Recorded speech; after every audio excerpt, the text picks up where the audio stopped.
અજાણ્યા હોવું બહુ સારો સંબંધ છે, કારણ કે એમાં અપેક્ષા નથી હોતી, શક્યતા હોય છે.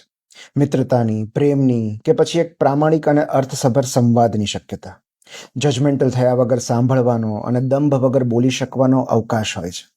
જે ભૂલો પરિચિતો સાથે કરી છે એ હવે આમની સાથે નહીં કરીએ એવી સમજણ હોય છે. દરેક અજાણી વ્યક્તિ આપણને છબી સુધારવાની તક આપે છે, સુધારાનો અવકાશ આપે છે, કારણ કે એ આપણને ભૂતકાળના વર્તન પરથી જજ નથી કરતી. અજાણી વ્યક્તિ ક્યારેક આપણને વધુ સમજી શકે છે, કારણ કે આપણી પાસેથી એને કોઈ અપેક્ષા નથી હોતી. પોતાની વાત સાચી સાબિત કરવાની ઘેલછા નથી હોતી. ભલે ટૂંક સમય માટે, પણ તે આપણામાં ઇન્ટરેસ્ટેડ હોય છે. એમને આપણા જીવનમાં રસ લેતા જોઈને ક્યારેક આપણને પણ જીવનમાં રસ પડવા લાગે છે. આપણી દરેક વાર્તા એના માટે નવી હોય છે અને એનું જીવન આપણા માટે રહસ્યમય. અજાણ્યા સંબંધમાં ડર હોય છે, પરંતુ સાથે વિસ્મય અને આશ્ચર્ય પણ હોય છે.